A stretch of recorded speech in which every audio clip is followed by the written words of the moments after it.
Hi, welcome to my kitchen in Versailles. So yesterday I did a surprise bake-along. It's this really cool thing that I do with you guys to bake along with me on Instagram. So I give the ingredients and the equipment in advance, and then we meet at a certain time and the surprise is revealed.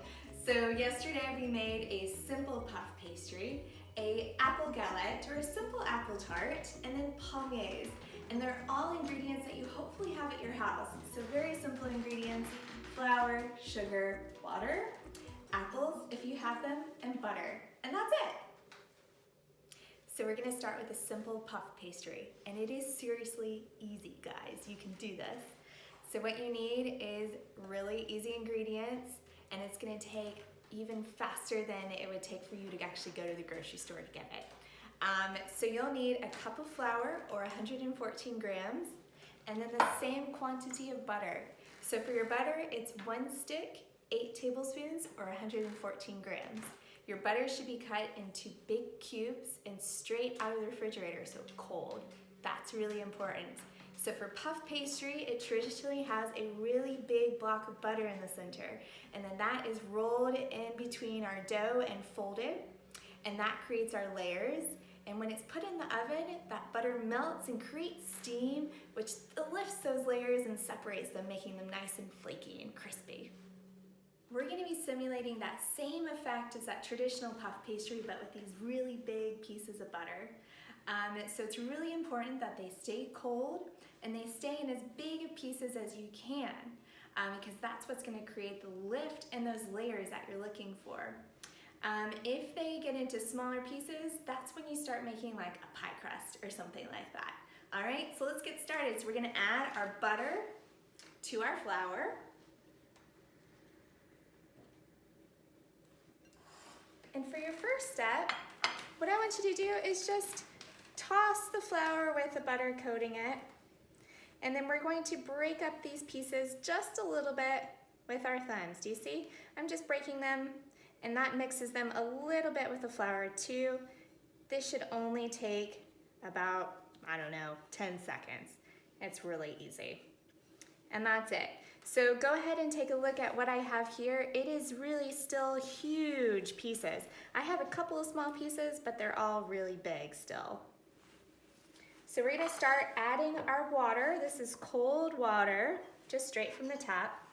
And we're gonna add it a tablespoon at a time. So go ahead and drizzle in your first tablespoon, and then toss your flour and your butter to incorporate it. Just tossing it because we don't want to handle our butter too much, right? We want to keep it cold. So that is my second addition.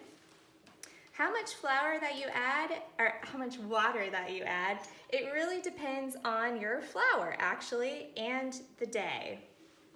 So that's why I'm saying you're probably gonna add between 4 to 6 tablespoons. This was my third tablespoon. So you'll see I'm starting to get kind of little crumbly pieces there, but it's still not a dough. So let's see what the 4th tablespoon does. Okay. So again, I'm still just tossing here to incorporate. And at this point, I'm seeing like I have quite a bit of little pieces, so I'm gonna start crunching it together a little bit and see how it holds a ball, okay? So it's holding a ball pretty well. And do you see those big pieces of butter still in there? But we also have a lot of dry pieces in there that still need to be incorporated. So I'm gonna add about 1/2 tablespoon. And we're just adding water until everything gets incorporated, right? And so you see how I kind of moved around that ball of dough, and I'm scrunching it to have it come together. So I still have a little bit of flour pieces in there, so I'm gonna add just a little bit more water, right? Just a tiny bit. So if you add too much water, your dough will feel wet. And if that happens, you just need to add a little bit more flour. That is a-okay. So mine still looks a little bit dry. Do you see that? It's not quite that dough that I'm looking for. So again, just adding a little bit more water, just a couple drops at a time. And I should be good at this point. So let's see. So So I'm scrunching together, making sure it forms a ball. But notice I'm not handling it a lot. So this is in real time, guys, so I'm not taking a lot of time to do this. I have just a couple of tiny, tiny pieces, right? So just a little bit of water, tiny, tiny bit, that's it. Because we don't want our dough to be too dry either, right? Or it'll crack and crumble, which is no fun. And that's it. So there's my dough, okay?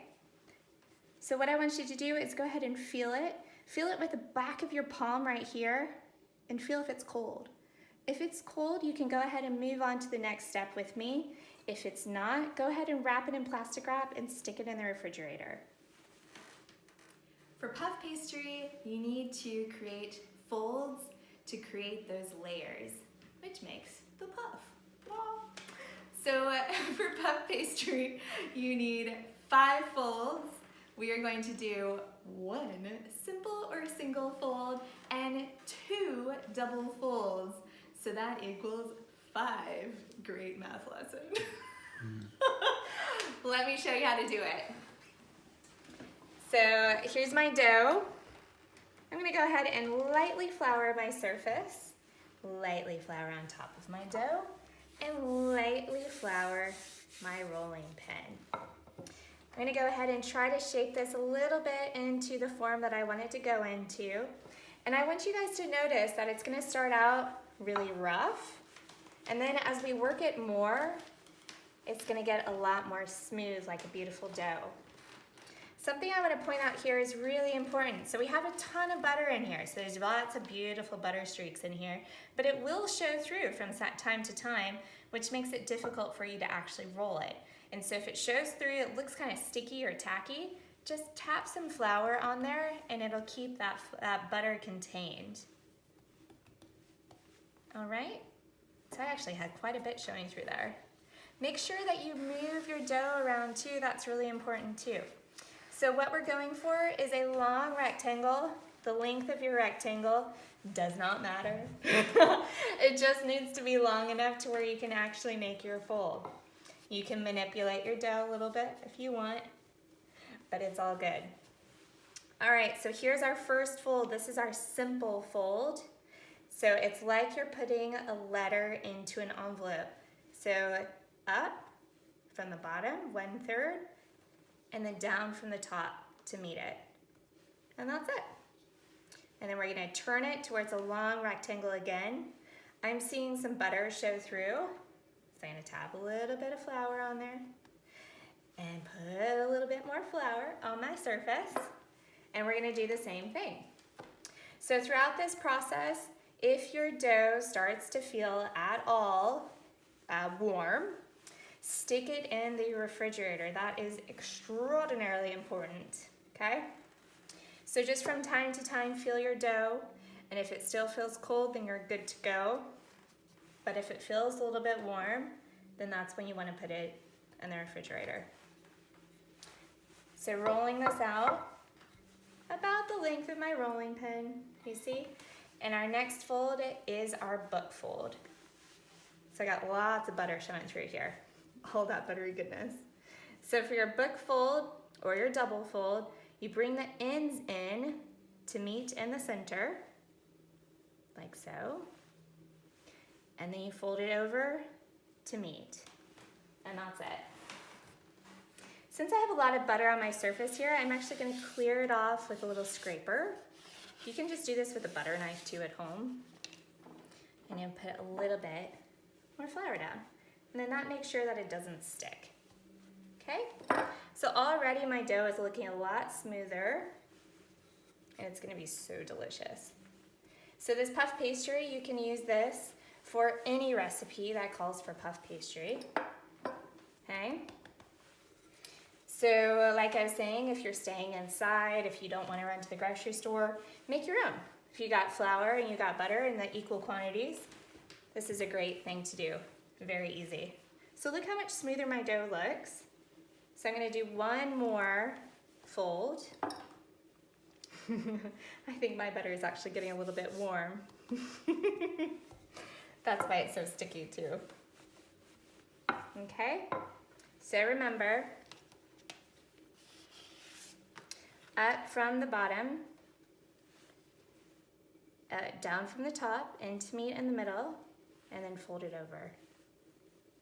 And that's that. You've got a little beautiful little packet of dough ready to work with. All right, so I went ahead and put my dough in the refrigerator for about 20 minutes or so. You can also put it in the freezer for about 10 minutes. That'll work too. So it's nice and cold. With this dough, you could make a full simple apple tart for about 4 to 6 people, depending on how much they like it and how much they eat. You could also make about, I would say, 20 mini palmiers. What I'm gonna do so I can show both of them for you is actually cut my dough in half, and I'm gonna make a smaller apple tart, because you can make it whatever size you want. You can make it a circle or a square or whatever you're thinking. And then with the other half of my dough, I'm gonna show you how to make the palmiers. All right, let's go. So go ahead, and I went ahead and floured my surface again. My dough is nice and cold. I'm gonna flour my dough again. You could too, if you wanted, freeze this dough at this state for about a month or so, or however long, right? Or you could stick it in the refrigerator for about 2 days. So if you're making something, you want some puff pastry made in advance, this is a great way to do it. So I'm gonna go ahead and cut this dough in half. Remember, because I was gonna make those 2 things for you guys. And set this side aside. Okay, so with this part, I'm gonna go ahead and make my apple tart. So again, look how smooth this is, guys, it's beautiful. I'm gonna roll this into a long rectangle, and it does not have to be perfect in the least. I am not a perfectionist. I don't think that you have to. Any sort of dessert is perfect however you make it, right? And you want it to be pretty thin, so you want it to be about 2 millimeters thin or so. So this is gonna be a fun little apple tart for Francois and I. Peanut might get some apple scraps. We'll see. And there you go. So see how I'm moving around the dough too to make sure that it doesn't stick? Here we go. And it sticks to my rolling pin. I was like, yeah, it needs a little bit more on top. There we go. All right, so pretty thin, 2 to 3 millimeters, something like that. Remember, I'm doing about half of my dough. You could do all of your dough though. It's just up to you.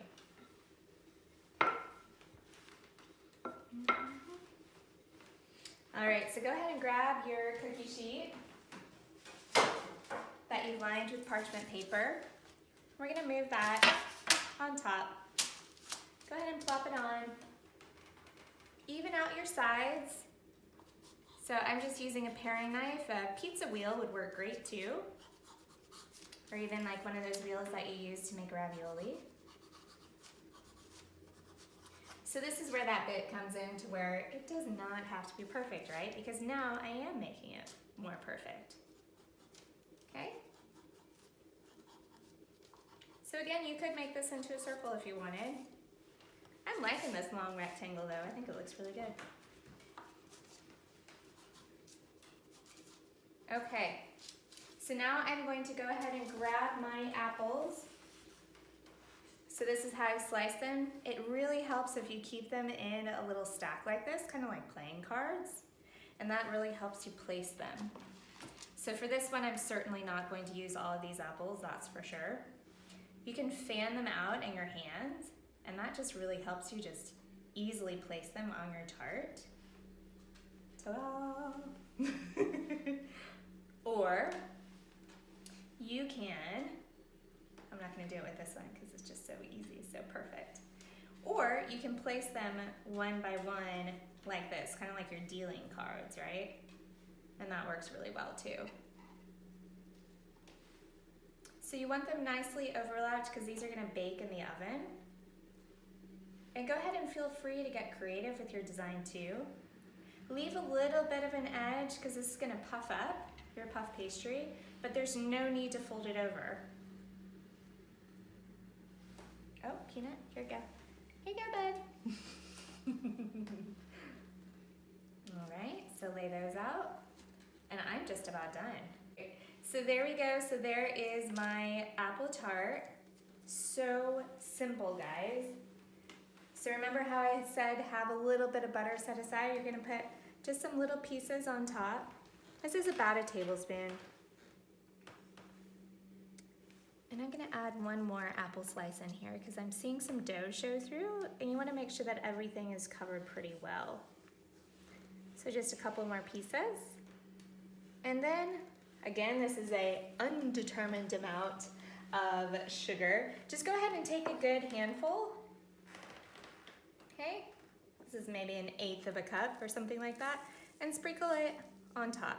This is the only sugar that I have added to this dessert. So you want to be pretty liberal, but don't overdo it. You don't need to. And that is done. So this will go in the oven for about 30 to 45 minutes. It really depends on the size of your tart, right? And our oven, our temperature is set at 200 degrees Celsius or 400 degrees Fahrenheit. And you know it's done when your crust is really flaky and brown, and your apples are a little bit singed on the sides too. All right, so for my palmiers, I'm gonna do that with my other half of my dough. Obviously you could do it with a full portion of dough too. Essentially what we're gonna do is roll it out into a rectangle again, and we're gonna roll it in sugar on the top and the bottom. If you want to, what's really nice is actually to put a little bit of jam on top and roll that into your little palmiers that you're doing. All right, so here's my little portion of dough to make some little mini palmiers for Francois and I. And again, I'm just gonna roll this out, okay?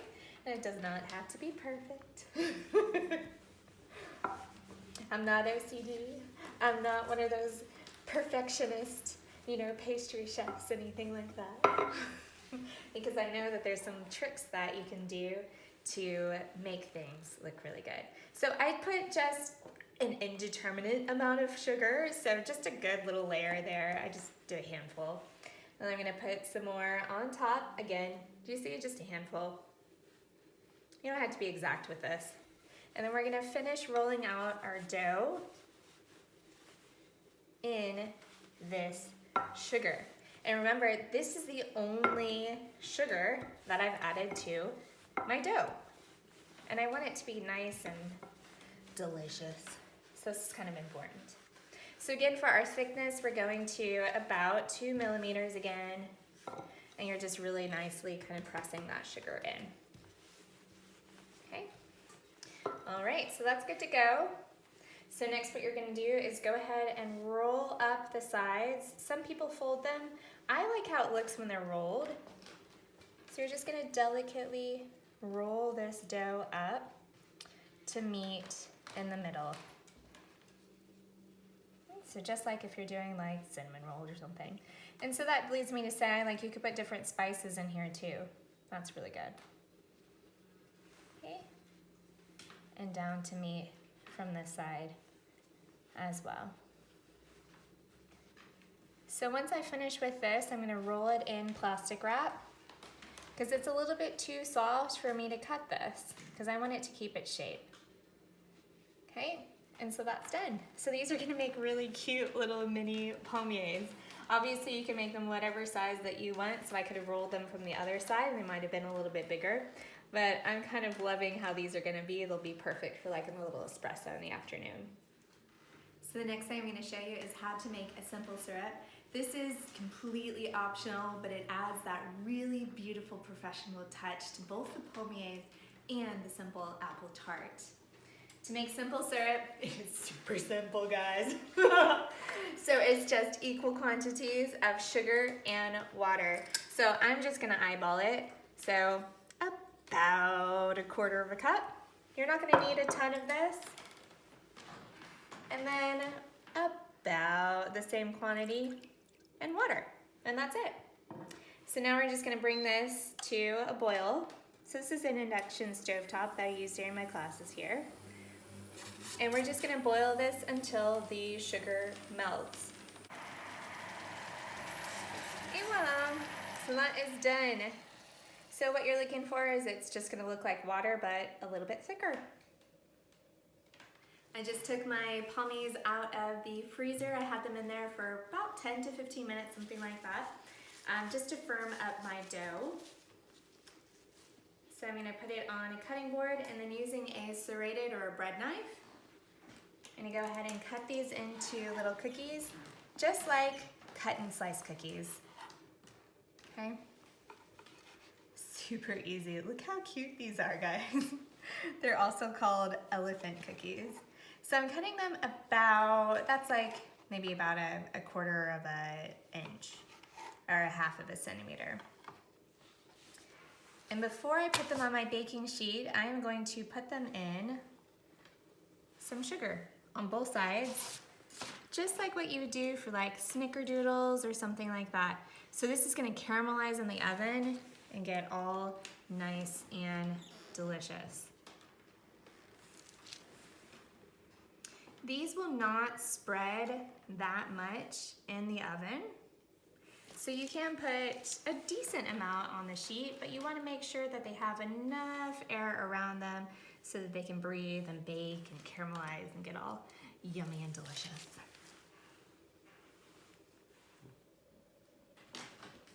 All right, so these are going to go into the oven, same temperature as the simple apple tart, for 10 minutes or so, because these are really little. If you did bigger ones, I would probably leave them in the oven for about 15 minutes, because you want them really nice and golden and caramelized on the bottom, and then you're actually going to flip them after that and finish the baking on the other side. So the oven temperature, again, it's 200 degrees Celsius or 400 degrees Fahrenheit. All right. Ça sent bon. Oh là là. So this is fresh out of the oven, guys, and I'm going to put just a really thin coating of this simple syrup. And this adds just a little extra sugar, which is really nice, but it adds this really beautiful glistening look to it. So this is done. The apple tart is best the day that it's made. And Peanut really wants some.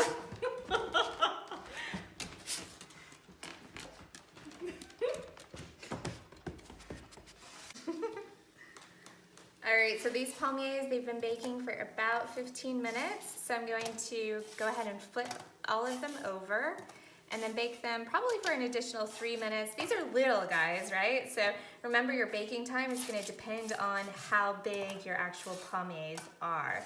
But look at those really beautiful layers that I got and the caramelization on the bottom. These look so cute. Got out of the oven, and I am going to brush a little bit of simple syrup on them too. And again, this is totally optional. You don't have to do this, but listen to this amazing sizzle that's happening.